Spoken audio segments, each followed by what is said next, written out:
नमस्ते दोस्तों, कैसे हैं आप सब।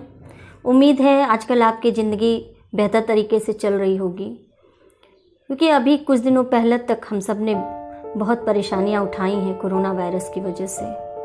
आप सबको पता ही होगा कि कोरोना वायरस ने भारत में सिर्फ और सिर्फ भारत में केवल 5,16,000 से ज़्यादा लोगों की ज़िंदगियां ख़त्म कर दी और हम सब ने किसी अपने को ज़रूर खोया है। पर क्या हमें ये पता है कि इससे भी खतरनाक बीमारी हमारे भारत में है? मुझे नहीं लगता कि हम में से ज़्यादातर लोगों को ये बात पता होगी।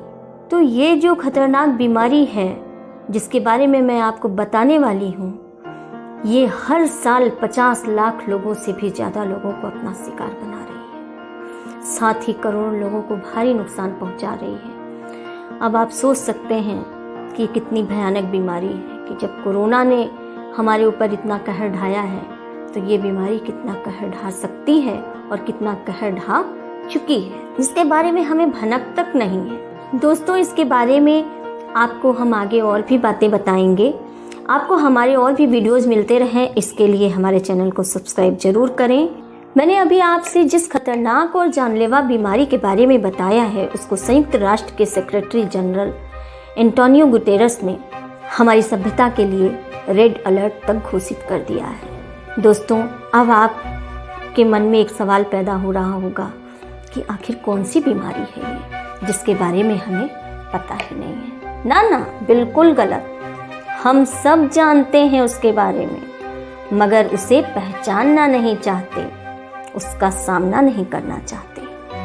कौन सा वायरस है ये वायरस है फैक्ट्रियों से निकलता धुआं, फॉसिल फ्यूल से बनी एनर्जी, प्लास्टिक का बढ़ता उपयोग और ना जाने ऐसी कितनी ही जानलेवा प्रदूषण फैलाने वाली तमाम खतरनाक चीज़ें जिनके बारे में हम सब जानते हैं, जिनका प्रयोग हम सब करते हैं।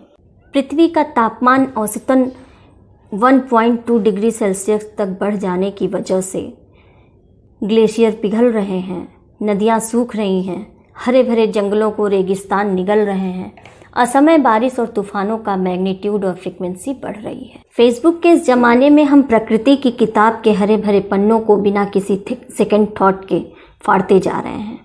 पहले राह चलते लोग थक कर पेड़ों की छांव में बैठ जाया करते थे, पर कहाँ है वो पेड़, कहाँ है वो चिड़िया, वो पंछी जिनके कलरों से घर के आंगन का सूनापन भर जाता था। आज ना वो चिड़िया रही, ना वो आंगन, ना वो हरियाली से भरा सावन। दोस्तों, हमारे लिए जानना बेहद ज़रूरी है कि जलवायु परिवर्तन की असली वजह क्या है। हम में से काफ़ी लोग सोचते हैं कि इसका मुख्य कारण है हमारी आधुनिक जीवन शैली, परंतु ऐसा नहीं है। दरअसल इस आपदा की असली गुनहगार फॉसिल फ्यूल कंपनियां हैं। फॉसिल फ्यूल कंपनियों और प्रोडक्शन कंपनियों की खतरनाक जोड़ी ने प्राकृतिक सुंदरता को धीरे धीरे इतना प्रभावित कर दिया कि हमारे चारों ओर बिखरा हुआ हरियाली का स्वच्छ और निर्मल वातावरण खो सा गया। दोस्तों, आज इंसान को शुद्ध वायु के लिए तरसना पड़ रहा है। एक स्वस्थ शरीर की कामना करना मानो सपना सा बन गया है।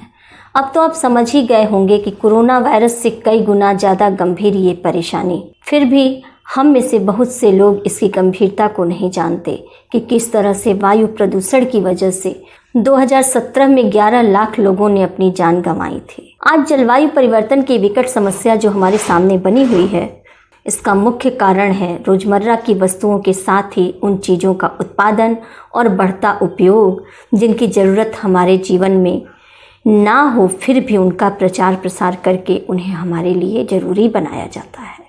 हम उन तमाम चीज़ों की तरफ से अपना आकर्षण कम नहीं कर पाते, बल्कि उनके खरीद कर अपने घर ले आते हैं।